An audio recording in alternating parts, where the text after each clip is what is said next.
വിശദമായ വാർത്തകളിലേക്ക്. മുഖ്യമന്ത്രിയായ ശേഷമുള്ള ആദ്യ സന്ദർശനത്തിനായി പിണറായി വിജയൻ ഇന്ന് ദില്ലിയിലെത്തും. രാഷ്ട്രപതി, ഉപരാഷ്ട്രപതി എന്നിവരുമായി പിണറായി വിജയൻ കൂടിക്കാഴ്ച നടത്തും. ദില്ലി മലയാളികൾ കേരള മുഖ്യമന്ത്രി പിണറായി വിജയന് സ്വീകരണം നൽകും. പുലർച്ചെ തിരുവനന്തപുരം വിമാനത്താവളത്തിൽ നിന്നാണ് മുഖ്യമന്ത്രി യാത്ര തിരിച്ചത്. മുഖ്യമന്ത്രിയായ ശേഷം ആദ്യ സന്ദർശനത്തിനാണ് പിണറായി വിജയൻ ദില്ലിയിലെത്തുന്നത്. ദില്ലി കേരള ഹൗസിൽ ജീവനക്കാർ മുഖ്യമന്ത്രിക്ക് സ്വീകരണം നൽകും. രാഷ്ട്രപതി ഭവനിലെത്തി രാഷ്ട്രപതി പ്രണബ് മുഖർജിയുമായി മുഖ്യമന്ത്രി പിണറായി വിജയൻ കൂടിക്കാഴ്ച നടത്തും. ഉപരാഷ്ട്രപതി ഹമീദ് അൻസാരിയുമായും കൂടിക്കാഴ്ച നിശ്ചയിച്ചിട്ടുണ്ട്. പ്രധാനമന്ത്രി നരേന്ദ്രമോദിയെയും കാണുന്നുണ്ട്. റേസ് കോഴ്സ് റോഡിലെ പ്രധാനമന്ത്രിയുടെ വസതിയിൽ വൈകുന്നേരം 4 മണിക്കാണ് മുഖ്യമന്ത്രിയുമായുള്ള കൂടിക്കാഴ്ച നിശ്ചയിച്ചിരിക്കുന്നത്. കേന്ദ്ര ധനകാര്യമന്ത്രി അരുൺ ജെയ്റ്റ്ലിയും പിണറായി വിജയനെ കാണും. 2 ദിവസത്തെ പോളിറ്റ് ബ്യൂറോ യോഗമടക്കം 3 ദിവസം കേരള മുഖ്യമന്ത്രി ദില്ലിയിലുണ്ടാകും. ദില്ലി മലയാളികൾ മുഖ്യമന്ത്രിക്ക് സ്വീകരണമൊരുക്കിയിട്ടുണ്ട്. മലയാളി അസോസിയേഷൻ ഭാരവാഹികളും മറ്റു പ്രമുഖരും സ്വീകരണ ചടങ്ങിൽ പങ്കെടുക്കും. News bureau, Delhi. ജിഷ വധക്കേസിൽ ADGP B സന്ധ്യയുടെ നേതൃത്വത്തിൽ അന്വേഷണം ആരംഭിച്ചു. അയൽവാസികളുടെ മൊഴി കേന്ദ്രീകരിച്ചാണ് അന്വേഷണം. മുൻ അന്വേഷണ സംഘത്തിന് ലഭിച്ച മൊഴിയും ഇപ്പോൾ ലഭിച്ച മൊഴിയും തമ്മിൽ വൈരുദ്ധ്യമുണ്ടോ എന്ന് പരിശോധിക്കും. അന്വേഷണത്തിന് നേതൃത്വം നൽകുന്ന ADGP B സന്ധ്യ അയൽവാസികളുടെയും ജിഷയുടെ അമ്മയുടെയും മൊഴി രേഖപ്പെടുത്തി. ജിഷ വധക്കേസ് അന്വേഷണം ഏറ്റെടുത്ത ദിവസം തന്നെ ADGP B സന്ധ്യ ആലുവ പോലീസ് ക്ലബ്ബിലെത്തുകയും പുതിയ അന്വേഷണ സംഘാംഗങ്ങളുടെയും പഴയ അന്വേഷണ സംഘാംഗങ്ങളുടെയും സംയുക്ത യോഗം വിളിച്ചു ചേർത്ത് അന്വേഷണ പുരോഗതി വിലയിരുത്തുകയും ചെയ്തിരുന്നു. തുടർന്ന് പെരുമ്പാവൂരിലെ ജിഷയുടെ വീട് അന്വേഷണ സംഘം സന്ദർശിച്ചു. കൊല നടന്ന വീടിനകം വിശദമായി പരിശോധിച്ച ശേഷം ADGP അയൽവാസികളുടെ മൊഴി രേഖപ്പെടുത്തി. ഇതിനുശേഷം ജിഷയുടെ അമ്മയുടെ മൊഴിയും എടുത്തു. അയൽവാസികളുടെ മൊഴികളിൽ വൈരുദ്ധ്യമുണ്ടോ എന്നാണ് ആദ്യഘട്ടത്തിൽ അന്വേഷണ സംഘം പരിശോധിക്കുന്നത്. മുഴുവൻ കാര്യങ്ങളും അന്വേഷണ സംഘത്തോട് പറയുന്നതിൽ അയൽവാസികൾ വിമുഖത കാണിക്കുന്നുണ്ടോ എന്ന സംശയവും അന്വേഷണ സംഘത്തിനുണ്ട്. ഭീഷണിപ്പെടുത്താതെയും സമ്മർദ്ദത്തിലാക്കാതെയും അയൽവാസികളെ വിശ്വാസത്തിലെടുത്തുകൊണ്ട് തുടർന്നും അവരുടെ മൊഴിയെടുക്കാനാണ് അന്വേഷണ സംഘത്തിന്റെ തീരുമാനം. അന്വേഷണത്തിൽ ക്ഷമയാണ് പ്രധാനമെന്നും കൂടുതൽ സമയം എടുത്തേക്കുമെന്നും ADGP B സന്ധ്യ പറഞ്ഞു. പേഷ്യൻസ് ആണ് ഇൻവെസ്റ്റിഗേഷൻ ഏറ്റവും ആവശ്യം. Takes time. പിന്നെ ഇൻവെസ്റ്റിഗേഷൻ നിങ്ങൾക്കറിയാമല്ലോ, രഹസ്യ സ്വഭാവമുള്ളതാണ്. അത് കോടതിക്കായിരിക്കും പോകുന്നത്. അതേസമയം മുൻ അന്വേഷണ സംഘത്തിലുണ്ടായിരുന്ന Aluva rural SP Yatheesh Chandra, Perumbavoor DYSP Anilkumar, Kuruppampady CI Rajesh എന്നിവരെ ചുമതലയിൽ നിന്ന് മാറ്റി. പുതിയ അന്വേഷണ സംഘത്തിലുള്ള PN ഉണ്ണിരാജനെ ആലുവ റൂറൽ SP ആയും KS സുദർശനെ പെരുമ്പാവൂർ DYSP ആയും നിയമിച്ചു. ജിഷയുടെ വീട്ടിൽ ഒരിക്കൽ കൂടി ചെന്ന് കൂടുതൽ ഇഴകീറി പരിശോധിക്കാനും അന്വേഷണ സംഘം തീരുമാനിച്ചിട്ടുണ്ട്. പെരുമ്പാവൂരിൽ നിന്നും KM ഉമേഷ്. LDF ശക്തി കേന്ദ്രങ്ങളിൽ മനഃപൂർവ്വം അക്രമം നടത്തി വിജയത്തിന്റെ ശോഭ കെടുത്താനുള്ള ശ്രമമാണ് BJP RSS സംഘം നടത്തുന്നതെന്ന് LDF കണ്ണൂർ ജില്ലാ കമ്മിറ്റി. അക്രമികളെ ജനങ്ങൾക്ക് മുന്നിൽ തുറന്നുകാട്ടാൻ ജനകീയ സദസ്സുകൾ സംഘടിപ്പിക്കുമെന്നും LDF നേതാക്കൾ വാർത്താസമ്മേളനത്തിൽ പറഞ്ഞു.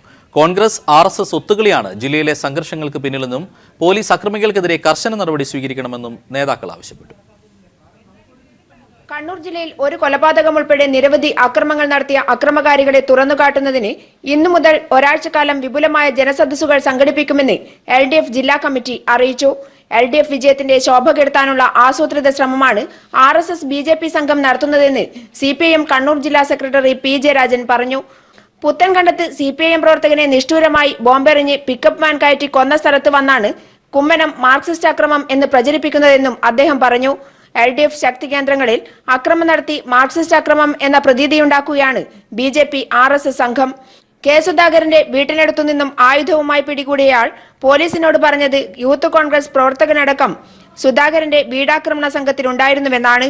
RSSും കോൺഗ്രസും ചേർന്നുള്ള ഒത്തുകളിയാണിതെന്നും കസ്റ്റഡിയിലുള്ള രജീഷിനെ ചോദ്യം ചെയ്താൽ ഗൂഢപദ്ധതിയിൽ ആരൊക്കെ പങ്കെടുത്തുവെന്ന് വ്യക്തമാവുമെന്നും പോലീസ് കർശന നടപടി സ്വീകരിക്കണമെന്നും P ജയരാജൻ പറഞ്ഞു. ഇടതുപക്ഷ ജനാധിപത്യ മുന്നണി അധികാരത്തിൽ വന്നപ്പോൾ ഈ നാട്ടിൽ അരാജകാവസ്ഥയുണ്ടായി എന്ന് വരുത്താൻ വേണ്ടിയുള്ള കൃത്യമായ ഗൂഢപദ്ധതികൾ നടന്നുകൊണ്ടിരിക്കുകയാണ്. പക്ഷേ ആ ഗൂഢപദ്ധതി ഇപ്പോൾ വെളിക്ക് വന്നിരിക്കുകയാണ്. അപ്പോൾ LDFന് പറയാനുള്ളത് ഇത് സംബന്ധിച്ച് സമഗ്രമായിട്ട് അന്വേഷിക്കണം. കൂത്തുപറമ്പ് കരേറ്റയിലും മട്ടന്നൂർ പഴശ്ശി എളക്കുഴിയിലും പഴശ്ശി പെരിഞ്ചേരി ബാവോത്തുപാറയിലും ചാവശ്ശേരിയിലും ആഹ്ലാദ പ്രകടനത്തിനു നേരെ ബോംബെറിഞ്ഞു. മരുതായി മേറ്റടി പാർട്ടി ഓഫീസ് നിശേഷം തകർത്തു. നീർവേലിയിൽ ഹോട്ടൽ തൊഴിലാളിയായ ശശീന്ദ്രന്റെ വീട്ടിൽ കയറി ഭാര്യ സാവിത്രി, മക്കൾ ആരോമൽ, അതുൽ എന്നിവരെ ഭീകരമായി മർദ്ദിച്ചു. ഇത്തരത്തിൽ LDF അധികാരത്തിലേറിയതിന്റെ ശോഭ കെടുത്താൻ BJP RSS സംഘം നടത്തുന്ന അക്രമത്തിനെതിരെ മതേതര ജനാധിപത്യ വിശ്വാസികൾ അണിനിരക്കണമെന്നും പ്രതിഷേധം ഉയർത്തിക്കൊണ്ടുവരണമെന്നും LDF ജില്ലാ കമ്മിറ്റി അഭ്യർത്ഥിച്ചു. News bureau, Kannur.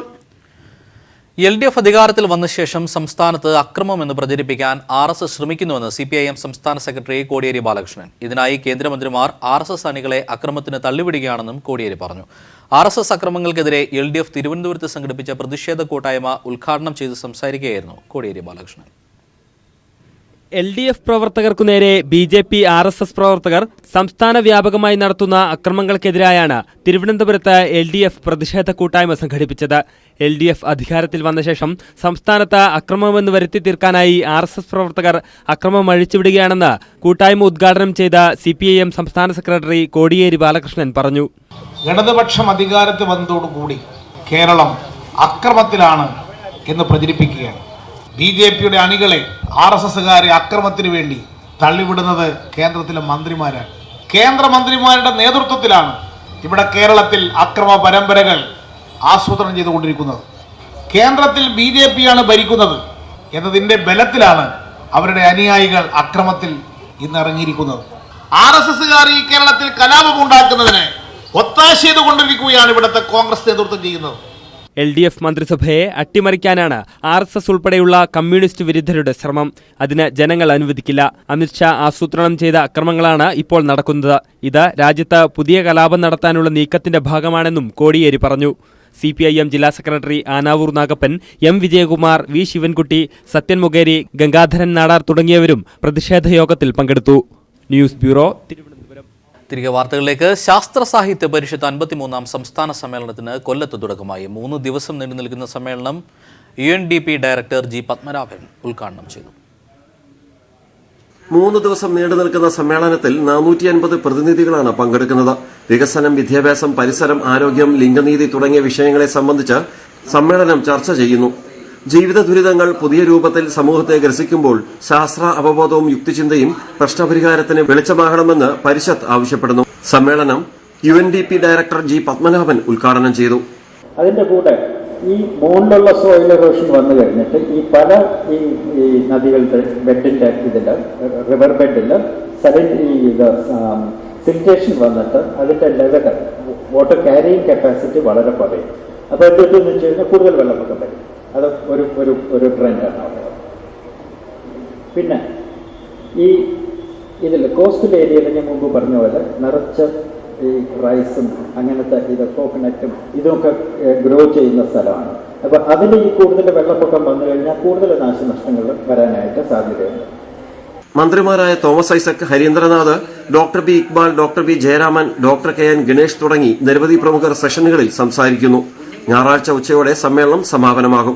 News bureau, കൊല്ലം. കൊല്ലത്ത് നടക്കുന്ന ശാസ്ത്ര സാഹിത്യ പരിഷത്തിന്റെ സംസ്ഥാന സമ്മേളനത്തിൽ വിളമ്പുന്ന ഭക്ഷണത്തിന് ഒരു പ്രത്യേകതയുണ്ട്. സ്വന്തമായി കൃഷി ചെയ്തെടുത്ത അരിയും പച്ചക്കറിയും ഉപയോഗിച്ചാണ് 600ഓളം വരുന്ന ആൾക്കാർക്ക് ഭക്ഷണം വിളമ്പുന്നത്. 3 ദിവസമായി കൊല്ലത്ത് നടക്കുന്ന സമ്മേളനത്തിന് കൃത്യം 1 വർഷം മുമ്പ് തന്നെ സമ്മേളനത്തിനുള്ള ഭക്ഷണ സാധനങ്ങൾക്കായി പരിഷത്ത് പ്രവർത്തകരുടെ നേതൃത്വത്തിൽ കൃഷി തുടങ്ങിയിരുന്നു. ചടയമംഗലം, കരുനാഗപ്പള്ളി, അഞ്ചൽ എന്നീ സ്ഥലങ്ങളിൽ 11 ഏക്കറിൽ നെൽകൃഷി നടത്തി. ജില്ലയിലെ 3000ഓളം പരിഷത്ത് പ്രവർത്തകർ സമ്മേളനത്തിന് 3 മാസം മുമ്പ് പച്ചക്കറി കൃഷിയും തുടങ്ങിയിരുന്നു. പയർ, ചീര, കോവയ്ക്ക, മുരിങ്ങയില, ചേന, ചക്ക തുടങ്ങി നമ്മുടെ പറമ്പുകളിൽ നിന്ന് ലഭിക്കുന്ന സാധനങ്ങൾ ഉപയോഗിച്ചാണ് ചോറിനുള്ള കറികൾ തയ്യാറാക്കുന്നത്. കൃഷിയുടെ സന്ദേശം നാട്ടിലേക്ക് പകരുന്നതിനോടൊപ്പം പരമാവധി സ്ഥലം തരിശുരഹിതമാക്കി മാറ്റാനാണ് പരിഷത്ത് ലക്ഷ്യമിടുന്നത്. 11 ഏക്കർ സ്ഥലത്ത് നെൽകൃഷി നടത്തുകയും അവിടുന്ന് ഉൽപ്പാദിപ്പിക്കപ്പെട്ട ജൈവ കൃഷി രീതി കൊണ്ട് ഉൽപ്പാദിപ്പിക്കപ്പെട്ട അരിയാണ് ഇവിടെ ഞങ്ങൾ ഭക്ഷണാവശ്യത്തിനും മറ്റ് എല്ലാ പാചക ആവശ്യത്തിനുമായി ഉപയോഗിക്കുന്നത്. മാവിനും മറ്റു രൂപത്തിലും ഒക്കെ തന്നെ. നാടൻ വിഭവങ്ങളാണ് സമ്മേളനത്തിൽ ചായയോടൊപ്പം വിളമ്പുക. തെരളി, കുഴക്കട്ട, ചക്കപ്പുഴുക്ക്, ചമ്മന്തി, അങ്ങനെ പോകുന്നു വിഭവങ്ങൾ.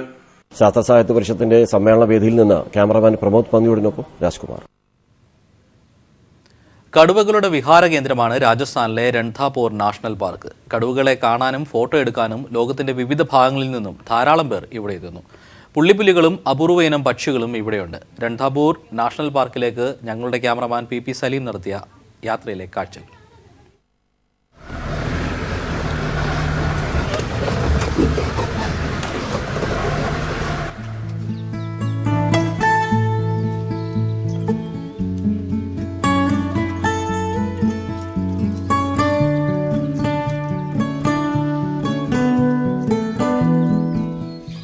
രാജസ്ഥാനിലെ സവോയ് മധേപൂർ ജില്ലയിലാണ് രൺതാപൂർ നാഷണൽ പാർക്ക് സ്ഥിതി ചെയ്യുന്നത്. ജയ്പൂരിൽ നിന്നും 3 മണിക്കൂർ വേണം 160 കിലോമീറ്റർ പിന്നിട്ട് പാർക്കിലെത്താൻ. 392 ചതുരശ്ര കിലോമീറ്റർ വനത്തിൽ 300ഓളം ഇനത്തിൽപ്പെട്ട പക്ഷികളും മറ്റു മൃഗങ്ങളുമുണ്ട്. കാട്ടിലെ കടുവയെ അടുത്ത് കാണുവാനാണ് സഞ്ചാരികളിലധികവും ഇവിടെ എത്തുന്നത്. അരവില്ലി പർവ്വതനിരയിൽ നിന്നുള്ള ബനാറസ് നദി ഈ കാട്ടിലൂടെയാണ് ഒഴുകുന്നത്.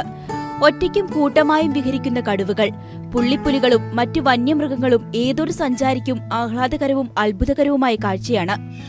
It's the month of May, it's 45 degrees and like few days ago it was 48 degrees, but nothing can stop people to come and see the tiger and its activity. Safari വണ്ടിയിൽ നിന്നിറങ്ങി മൃഗങ്ങളുടെ ഫോട്ടോ എടുക്കുവാനുള്ള അനുമതിയില്ല. വിലക്ക് ലംഘിച്ച് പുറത്തിറക്കിയ ചിലർക്ക് വന്യജീവി ആക്രമണത്തിൽ ജീവൻ തന്നെ നഷ്ടമായിട്ടുണ്ട്. വന്യജീവി ഫോട്ടോഗ്രാഫർമാരുടെ ഇഷ്ടസ്ഥലമാണിവിടം. അത്യപൂർവമായ ഈ പരിസ്ഥിതി സൗന്ദര്യം ആസ്വദിക്കേണ്ടത് തന്നെയാണ്. രാജസ്ഥാനിലെ രാൺതംബോർ നാഷണൽ പാർക്കിൽ നിന്നും കൈർലി പീപ്പിൾ ടിവിക്ക് വേണ്ടി പി സലീം.